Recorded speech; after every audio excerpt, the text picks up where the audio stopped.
everybody, Puppy Day School with no bones about it, and got a little barky puppy over here. Gussie! Gus!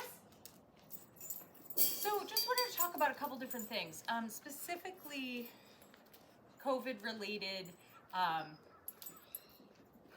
really making an effort to have your puppy learn to be alone. And oh, Gus! That was so silly. Stop that. So puppies in general, dogs in general, want to be with humans all the time. And COVID has allowed them to be with humans all the time. And it is really more so than ever so important that you build in time every single day where your puppy has some alone time. Hopefully most of you are still using your crate multiple times a day, and even if they're using their crates and you're in the house, that's not the same. You need to make efforts to leave the house and have the puppy in the crate by themselves start with short periods of time, 15 or 20 minutes. Run out, just walk around the block. If you need to do an errand, leave the puppy at home and work up to, going out for an hour or two. Pick times when you think the puppy would normally want a nap anyway. That's going to help in the beginning.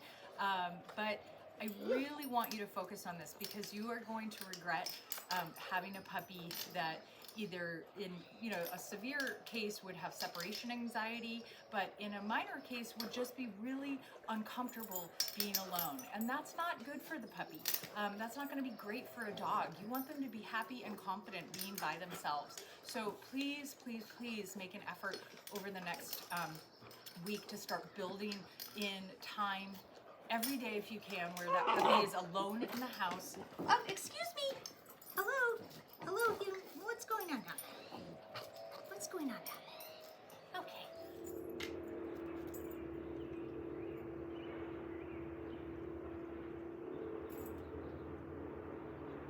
I'm not going to comment about the fact that my dog is the only one not sitting or lying down. I'm just going to pretend that that's not happening right now. Excuse me. Ay, ay, ay. It's a cobbler shoe situation. Lander is doing so great. Look at this. And oh my God, are you an angel over here? Thank you. Larry, down. Look at this little angel. Sit. Lander, you're doing fabulous. Lander tends to get annoyed when other dogs are getting treated around her. So one of the things that I really want to focus on with her is just sharing, being around other dogs, getting treated.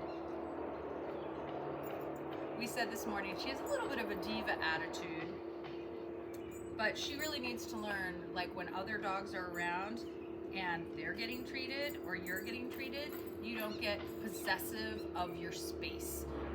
And again, that's a learned behavior for a lot of dogs. They are not genetically programmed to want to share. So it's important that so like if I drop a treat, oh great, Larry got the treat, but you're still gonna get rewarded. So she's not gonna feel like she's getting, losing out on things, okay? So very nice. And look at my little sweet angel soul over here just chilling. Good job. Hey, Gus! Up, up, up, up, up. Gus! Yes! Thank you. I think he got bored of us.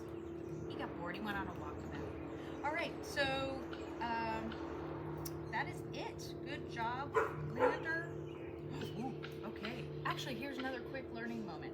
So a neighbor dog is barking up because he sees all the fun we're having. And a dog's natural reaction to that is to bark in response. Lander, here we go. So one of the keys that I do when I have this happen is touch. I want to distract, touch. Come here. So especially they can't see where that other dog is, so that's really disconcerting for dogs. But I don't want to have my dog become an alarm barker. Whenever anybody barks in the neighborhood, they start barking. So when I hear other dogs barking, my immediate reaction is to have them do something. Larry, touch. So touch game. If they don't know touch, or that Lander, touch. Yes. Or they're not great at it, just simply tossing treats. Go find it. So that they're distracted, and over time we're conditioning that dog to understand just because you hear other sounds doesn't mean that you immediately start barking. That is not something that we want to have to undo down the road. Hello and welcome to week 2 of Lander's Puppy Day School with No Bones About It dog training. This week we had a lot more focus on foundation games of name game, collar grab, and touch. I'm going to quickly review those, and then we were adding down this week as a secondary behavior. Lander had a really good week in terms of socializing with the other dogs. Lots of play finally, just relaxed a little bit. And you're gonna have to excuse kind of the barking in the background because we're inside, it's a rainy day, and the other puppies are just on the other side of where we're filming, which is really hard for them. So again, let's quickly review some of the name games. Touch, yes. See if I can get this into a better view. Touch, yes. And maybe work up to yes. Getting 2 touches for 1 treat. Touch. Making sure, and I'm also going to be like tossing cookies on the other side so that the puppies are on the other side of the gate are super distracted. So if you see me chucking stuff, that's why. So again, touch is really going to be imperative for you guys to utilize because it is such a good skill to distract this dog and to get her to think about other things when she wants to bark or is nervous. Touch.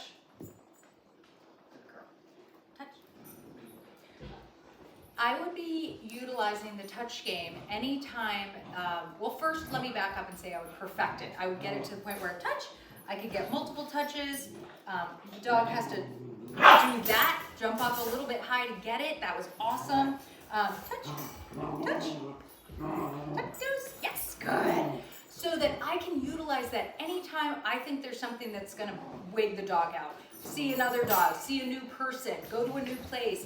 Anything that is going to cause any sort of anxiety with this puppy, I want to immediately preempt any barking, if I can, by you doing the touch game. Because it gives the dog something active to think about, and they know they get rewarded for, so it immediately lowers the stress for that puppy.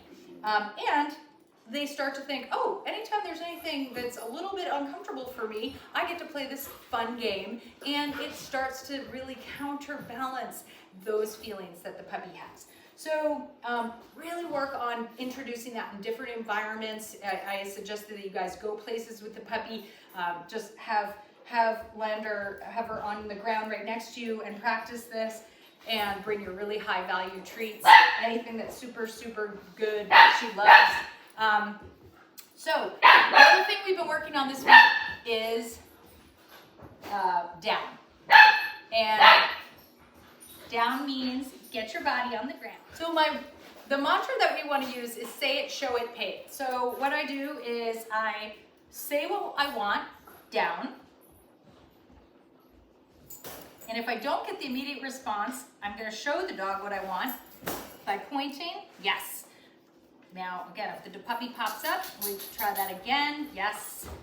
And then the pay it part is that they get their reward. And I'm going to usually try to reward a couple times in the down, and then, okay, good job. I use a release word, which means they're finished, and that word is okay. So again, it would look like this. I would say the word down. Then as soon as the dog's body hit the ground, I would say the word yes, which is their marker word. And then when I was finished, I would say okay, so the puppy could get out. So let's try that again. Again, your treats are always hidden, all right? Down.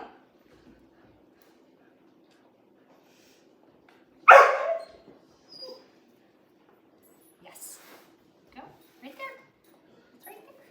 Good we've gotten this so the puppy will do it on cue without the show it part. Yes. Okay, let's try it one more time. Down.